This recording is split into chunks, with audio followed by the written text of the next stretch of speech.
Hello everyone, I am Sajin Bharadwaj and today I am going to discuss the very important topic of our lesson 13. You can see the name of the topic, that is electric motor. So far we have studied in this lesson various aspects. We have studied the very famous effect which was introduced in the 1820 by Mr. Hans Christian Ørsted that there is a very close relation between electricity and magnetism. And वहां से चलते चलते फिर हमने पढ़ा कि if we have a straight conductor, if we have a loop, if we have a coil, if we have a solenoid, all of them create their own magnetic field. Then we studied कि अगर एक current carrying conductor को magnetic field में रखा जाता है तो उस पर क्या इफेक्ट आता है, और वहां हमने समझ लिया है फ्लेमिंग्स लेफ्ट हैंड रूल, जो ये बताता है कि अगर हमारे पास ये लेफ्ट हैंड है मेरा, इस लेफ्ट हैंड के हिसाब से हम बात करें, if this is the middle finger, और ये मिडल फिंगर अगर करंट की डायरेक्शन को रिप्रेजेंट करती है, ये फोर फिंगर है, ये मैग्नेटिक फील्ड की डायरेक्शन को रिप्रेजेंट करती है, तो उस करंट कैरिंग कंडक्टर को जिसे मैग्नेटिक फील्ड में रखा गया है that will experience a force. ठीक है, और उस पर वो जो फोर्स आएगा, उसका जो मूवमेंट होगा, उसकी डायरेक्शन किससे रिप्रेजेंट होगी? थंब से. इसका मतलब ये निकला कि करंट कैरिंग कंडक्टर हो और मैग्नेटिक फील्ड हो. समझ पाए? अब करंट कैरिंग कंडक्टर का मतलब उसका भी मैग्नेटिक फील्ड होगा. तो जैसे दो मैग्नेट एक दूसरे के ऊपर फोर्स अप्लाई करती हैं, I have these two magnets. अब देखिए एक मैग्नेट है, ये दूसरा मैग्नेट है. इन दोनों को जब हम पास लाने की कोशिश करते हैं तो ये मैग्नेट थोड़ा सा फ्री है हमारा, ये मैंने होल्ड किया हुआ है, so it will experience a force.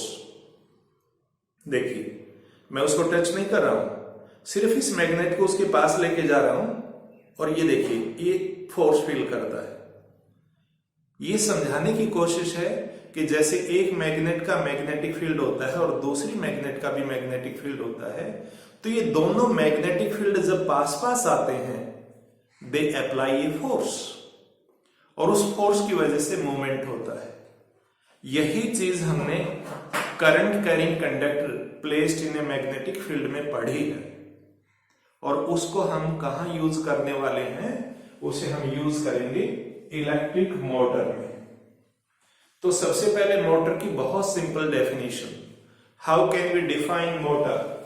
Define कैसे करेंगे? देखो मोटर को जब भी डिफाइन करना है तो तीन चीजें आपने ध्यान करनी. पहली चीज, ये एक डिवाइस है जिसमें रोटेशन होता है. दूसरा, ये इलेक्ट्रिसिटी को कंज्यूम करता है, और तीसरा हमारे लिए वर्क करता है.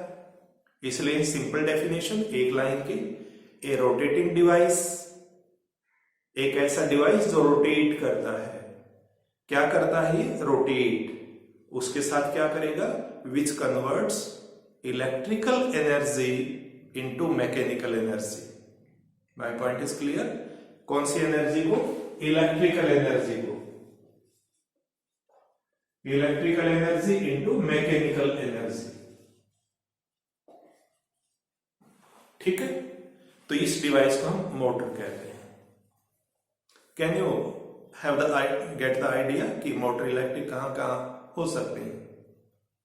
आप जैसे अपने रूम में ऊपर की तरफ देंगे, usually you will find A fan which rotates when the current is applied in that. जैसे हम करंट की सप्लाई उसमें देते हैं, वैसे वो रोटेट करता है. रोटेट का मतलब होता है अपनी एक्सिस पर घूमना, अपनी एक्सिस के ऊपर, जैसे हमारी अर्थ रोटेट करती है. ठीक है, आपकी साइकिल का व्हील रोटेट करता है. आपके कंप्यूटर के अंदर अगर डिस्क डाली जाए तो वो रोटेट करती है. तो रोटेशन का मतलब ये होता है. तो फैन में मोटर होगी. आप सब बच्चों ने शायद नोटिस किया होगा, मैंने अभी कंप्यूटर का नाम लिया, कंप्यूटर में फैन होता है, सीडी ड्राइव होता है, तो वहां पर भी रोटेशन होता है, फैन में भी रोटेशन होगा. हमारा जो फ्रिज होता है जिसको हम रेफ्रिजरेटर भी बोलते हैं, that also contain a motor. इसके साथ ही घर में देखा होगा मिक्सर जूसर होते हैं, ग्राइंडर्स होते हैं, ठीक है, हेयर ड्रायर आप बच्चों ने देखा हो, all of them contain electric motor. और कुल मिलाकर के एक लाइन में बात करूं तो any device where we find the motion due to current, जहां पर करंट अप्लाई करते ही अगर कोई पार्ट रोटेट करता है, घूमता है, इसका मतलब उसके पास मोटर है। ठीक है, अब ये तो हुई मोटर की सिंपल सी डेफिनेशन। लेकिन मोटर का प्रिंसिपल आपसे पूछा जाए तो प्रिंसिपल कैसे लिखेंगे? प्रिंसिपल, कई बार बच्चे डेफिनेशन को ही प्रिंसिपल समझ लेते हैं। No, principle is something different. Principle इसमें वही है, when a current carrying conductor is placed in a magnetic field it experiences a force. बस, when a current carrying conductor और करंट कैरिंग कॉइल, कुछ भी कहिए आप, placed in a magnetic field. क्यों बेटा? क्योंकि मैग्नेटिक फील्ड में रखोगे तो मैग्नेटिक फील्ड का अपना फोर्स होता है, करंट कैरिंग कंडक्टर का अपना मैग्नेटिक फील्ड बनेगा, और जैसे दो मैग्नेटिक फील्ड अब पास पास आएंगे, जैसे अभी दो मैग्नेट मैंने आपको दिखाए, एक मैग्नेट दूसरे को या तो पुल करेगा या पुश करेगा। ये इस बात पर डिपेंड करता है कि आपके लाइक पोल आएंगे या अनलाइक पोल आएंगे। ठीक है, तो उसी प्रिंसिपल के ऊपर हमारी इलेक्ट्रिक मोटर काम करती है। फिर से रिपीट कर दूं, when a current carrying conductor is placed in a magnetic field it experiences a force. और बेटा ध्यान करना है, करंट कैरिंग कंडक्टर और मैग्नेटिक फील्ड दोनों के बीच में एंगल कितने का होना चाहिए? 90 डिग्री का होना चाहिए। ठीक है, अब इसके बारे में हम बात करेंगे कि इसकी बेसिक कंस्ट्रक्शन क्या होती है। बेसिक कंस्ट्रक्शन के अंदर हम 5 पॉइंट में लेंगे। There are 5 basic parts of electric motor. ठीक है, first part that is called armature coil.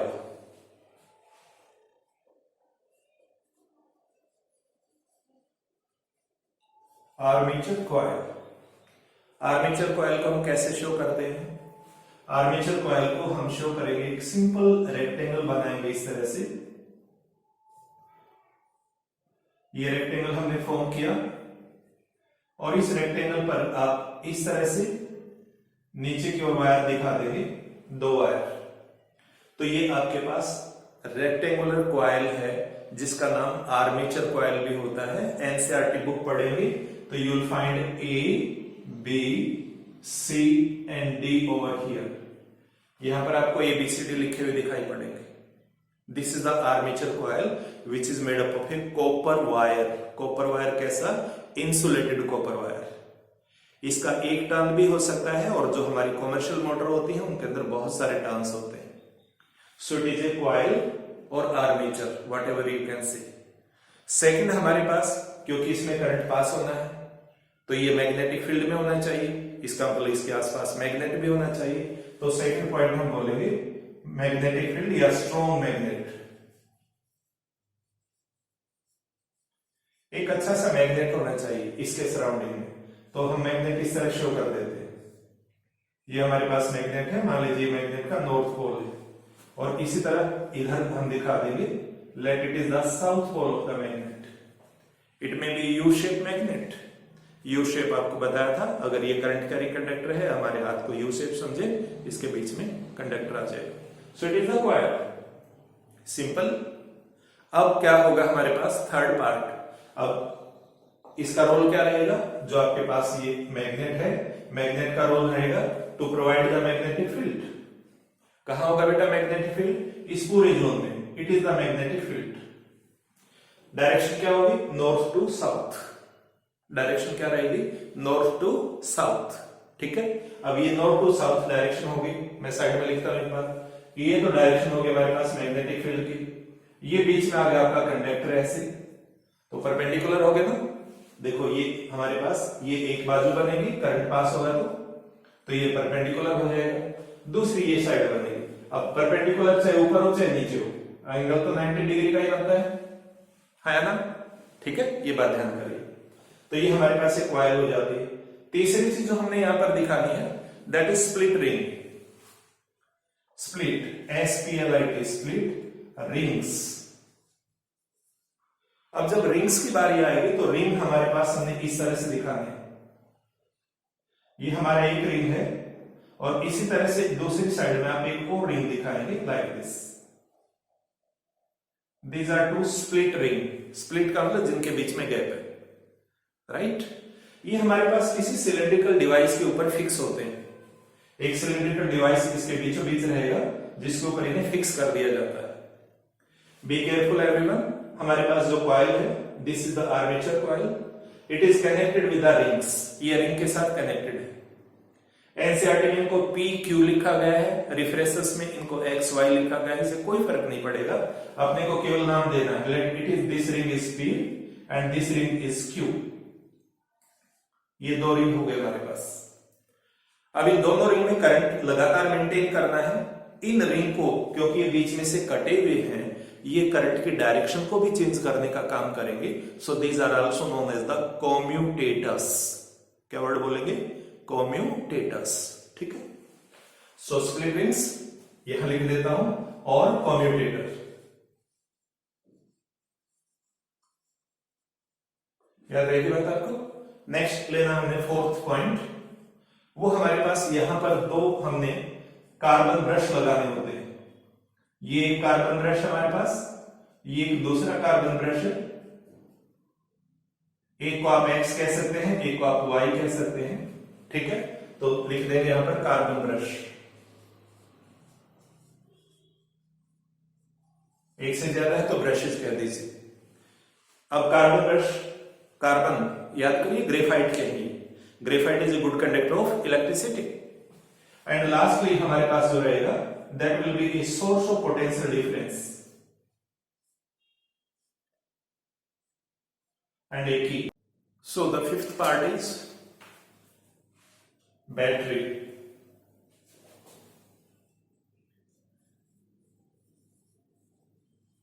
That is a source of potential difference, or you can say source of current.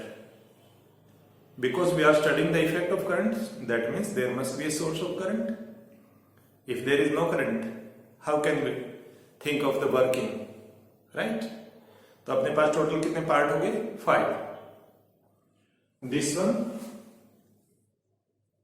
that is the armature coil, number 1.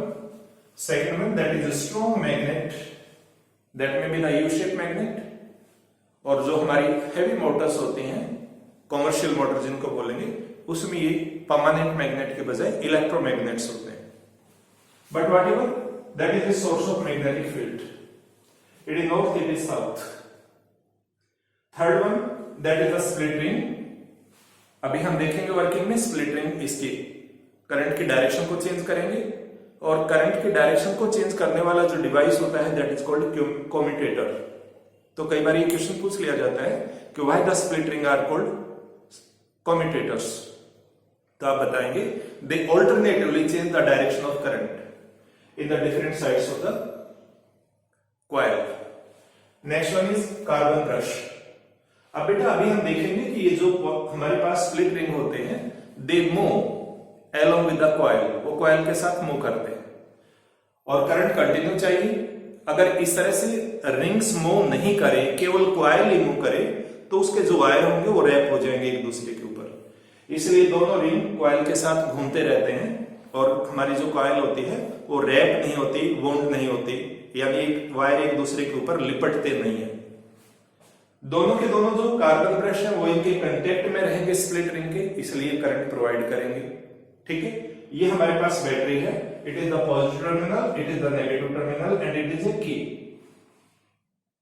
So now the working, ये हो गए parts की बात। Working basic principle आपको पहले बता दिया। If A current carrying conductor is placed in a magnetic field, तो बेटा आप ध्यान करिए, ये जो जोन है पूरे का पूरा, it is A magnetic field and that magnetic field is created by this magnet, जिसका नॉर्थ पोल ये है, साउथ पोल ये, that is a U-shaped magnet, कई बार horseshoe भी बोलते हैं। Now this zone, that is a magnetic field, and this magnetic field has a coil. Initially there is no current, शुरू में करंट नहीं है, but as we insert the key, जैसे हम की को इंसर्ट करेंगे, the current will start flowing, current flow करेगा। अब करंट फ्लो करने पर क्या होगा, करंट यहां से शुरू होगा, that is the positive terminal, it will move from here, इस कार्बन ब्रश में आएगा, कार्बन ब्रश के साथ ये वाला रिंग अटैच्ड है पी, पी से करंट होते हुए इस बाजू में जाएगा and this is the direction of the current, यहां से करंट इधर चलेगा एंड यहां पर direction of current is this. Now student you can clearly see, I think, कि ये जो बाजू है इसमें करंट का डायरेक्शन अपवर्ड है और इसमें डाउनवर्ड है, राइट बेटा। अब यहां पर मैग्नेटिक फील्ड भी है, ये करंट कैरिंग कंडक्टर भी हो गया। फ्लेमिंग्स लेफ्ट हैंड रूल, देखो this is the direction of current, this is the direction of magnetic field. तो अगर इस तरह सोचा जाए, ऐसे मेरी फिंगर्स देखिए ध्यान से, ये डायरेक्शन ऑफ मैग्नेटिक फील्ड है, ये डायरेक्शन ऑफ करंट है, तो डायरेक्शन ऑफ मोशन इस थंब के हिसाब से आएगी। थंब के हिसाब का मतलब ये हुआ कि अंदर की तरफ, यानी ये जो बाजू है अंदर जाएगी, अंदर जाने का मतलब जहां पर ये है उससे downward, so the force will be in this direction. अब फोर्स अगर यहां डाउनवर्ड है, राइट, तो ये वाली जो साइड है इसमें करंट की डायरेक्शन अपोजिट है, करंट की डायरेक्शन अपोजिट है तो इसका मतलब जो फोर्स आएगा उसकी डायरेक्शन भी अपोजिट हो जाएगी। तो ये एंड कॉइल का अगर डाउनवर्ड जाएगा तो ये एंड किधर आ जाएगा, अपवर्ड, यानी सिचुएशन कुछ ऐसी बनेगी कि ये कॉइल इस तरह से रोटेट करेगी। एक ही कॉइल के ऊपर दो फोर्स लगे बेटा, और ऐसे जो फोर्स होते हैं जो एक ही पार्ट के ऊपर दो अलग अलग साइड से काम करते हो, जैसे ये पेन है, इस पेन पर एक फोर्स में इधर से लगा दूं और एक फोर्स इधर से लगा दूं, ठीक है, ये वाला फोर्स इधर पुश करे, ये वाला फोर्स इधर पुश करे, तो देखिए pen will start rotating, pen इस तरह से रोटेट करेगा। And such type of forces are called couple force या कपलिंग फोर्स। कपल, COUPLE, आप सभी जानते हैं कपल फोर्स। अब इशारे से क्या होगा, ये साइड ऊपर आएगी, ये नीचे चली जाएगी। ऐसे केस में जैसे ये 90 डिग्री पर घूम जाएगा, उस सिचुएशन में एक मोमेंट के लिए करंट डिस्कनेक्ट हो जाएगा, लेकिन इसका इनर्शिया है, इनर्शिया का मतलब इनर्शिया ऑफ मोशन, उसकी वजह से ये वाला जो पार्ट है घूम करके इधर आ जाएगा। तो इस सिचुएशन में दिस रिंग, जो Q रिंग है हमारे पास, ये P के पोजीशन पर आ जाएगा और जो P रिंग है वो Q की पोजीशन पर चला जाएगा। यानी बोले कि जो AB साइड है, ये AB साइड घूम करके यहां पर चला जाएगा BA, और ये जो CD था हमारे पास, CD यहां पर आ जाएगा, ठीक है, ABCD लाइक दिस। तो जो CD में करंट डाउनवर्ड था, अब CD में हमें करंट अपवर्ड दिखाई देगा। इसका मीनिंग ये हुआ कि जो CD पिछली बार ऊपर आई थी, अब CD कहां चली जाएगी, नीचे की ओर चली जाएगी। That means there is a continuous motion, लगातार एक मोशन रहेगा इसमें इस तरह से, और ये मोशन किधर है, क्लॉकवाइज या anti clockwise, it is anti clockwise. So एक बार करंट हमारे पास CD में अपवर्ड है, यहां पर CD में डाउनवर्ड था, तो लगातार करंट की डायरेक्शन चेंज होती रहती है। जब तक करंट की डायरेक्शन लगातार चेंज होती रहेगी, this coil will continuously keep on rotating, ये लगातार रोटेट करती रहेगी, और इस रोटेशन की वजह से your motor will work. So this is a very simple idea कि how the electric motor works, ठीक है। 5 पार्ट आपको बता दिए, और इसका मेन जो फंडामेंटल आइडिया है कि current carrying conductor when placed in a magnetic field that experiences a force, ठीक है। ये हमारे पास कार्बन ब्रश लगातार अटैच रहेंगे, लेकिन रिंग रोटेट करेंगे, कार्बन ब्रश रोटेट नहीं करेंगे, रिंग रोटेट करेंगे। एक बार ये रिंग इधर है, एक बार इधर है, लगातार रिंग की पोजीशन चेंज होती रहेगी। रिंग की पोजीशन चेंज होने से हमारी मोटर की जो साइड्स है, कॉइल है, कॉइल में करंट की डायरेक्शन चेंज होती रहेगी। करंट की डायरेक्शन चेंज होने से एक बार आपका AB पार्ट जो इधर था, पहले ये हमारे पास फर्स्ट केस में AB यहां था लाइक दिस, तो डाउनवर्ड पुश हुआ, यहां पर AB आ गया, अपवर्ड पुश हुआ, and this position continuously keep on working. इस तरह से आपकी मोटर वर्क करती है, राइट। तो मोटर हमारे पास एक इलेक्ट्रिकल डिवाइस है, ठीक है, एक रोटेटिंग डिवाइस है जो इलेक्ट्रिकल एनर्जी को किस में कन्वर्ट करेगा, मैकेनिकल में। मोटर को आप किसी भी डिवाइस से कनेक्ट करिए, वो आपका मिक्सर जूसर है, उसके अंदर मोटर है तो मिक्सर जूसर को रोटेट करेगा, फैन के अंदर मोटर है तो फैन को रोटेट करेगा, और कहीं डिवाइस में है तो उसे रोटेट करेगा। इसलिए एक वर्क होता हुआ आपको दिखाई देगा, और अगर वर्क हो रहा है तो हम कहेंगे electrical energy is converted into mechanical energy. So it is a simple device. Next हमारे पास मोटर के बारे में हम बताते हैं, तो टाइप्स ऑफ मोटर्स कि मोटर की कितनी टाइप होती हैं। तो आप बच्चों याद रखना है, टाइप्स ऑफ मोटर जब आपको टीचर बताएंगे तो there are 2 type of motors. ये हमारे पास आपके सामने जो दिखाया हमने डीसी मोटर है, आप देख पा रहे हो डायरेक्ट करंट है यहाँ पर। तो मोटर की टाइप की जब बात की जाएगी, टाइप्स ऑफ मोटर्स यानी electrical Motors, that is 2 type only, one is DC and second is AC. यानी a motor which works on the direct current, जो डायरेक्ट करंट पर काम करती है that is called the DC motor, और जो AC पर काम करती है that is called the AC motor। ठीक है, एक हम कई बार वर्ड यूज करते हैं कॉमर्शियल मोटर्स। तो कॉमर्शियल मोटर का मतलब ये होता है जो कॉमर्शियल पर्पज के लिए यूज की जाती है। देखो बेटा, अगर इसमें सिंगल वायर आप रखेंगे तो ये मोटर बहुत ज्यादा फोर्स नहीं देगी, ये बहुत आराम से मूव करती रहेगी, that is only for the demo purpose, demonstration के लिए। लेकिन जब भी हमें इलेक्ट्रिसिटी से वास्तव में कोई वर्क करना होता है तो we should have a powerful motor, और मोटर को अगर पावरफुल आपने बनाना है तो मोटर को पावरफुल बनाने के लिए ये जो टर्न्स होते हैं, ये टर्न्स आपके पास क्या होने चाहिए, एक से ज्यादा होने चाहिए। जितने ज्यादा टर्न्स होंगे, जितना ज्यादा आपका मैग्नेटिक फील्ड स्ट्रांग होगा, जितना हैवी करंट आप पास करेंगे, आपकी मोटर की वर्किंग जो होगी वो उतनी ही ज्यादा इफेक्टिव होगी। सो this is all about this topic. I hope you must enjoy it, क्योंकि ये छोटा सा स्मार्ट सा टॉपिक है and it is a very very important topic. तो आप सभी को इसे ध्यान से देखना है। कहीं भी नहीं समझ में आता है तो वीडियो को पॉज करिए, एक से ज्यादा बार देखिए, and I am sure you will be able to understand it. कोई डाउट है तो प्लीज कमेंट करें, ठीक है। और कुछ दिनों बाद आपका नेक्स्ट वीडियो आएगा, जिस वीडियो में मैं आपसे इस साल का लास्ट टॉपिक इस चैप्टर का शेयर करने वाला हूं, and that is electromagnetic induction. Till then, stay safe, stay healthy. Thank you.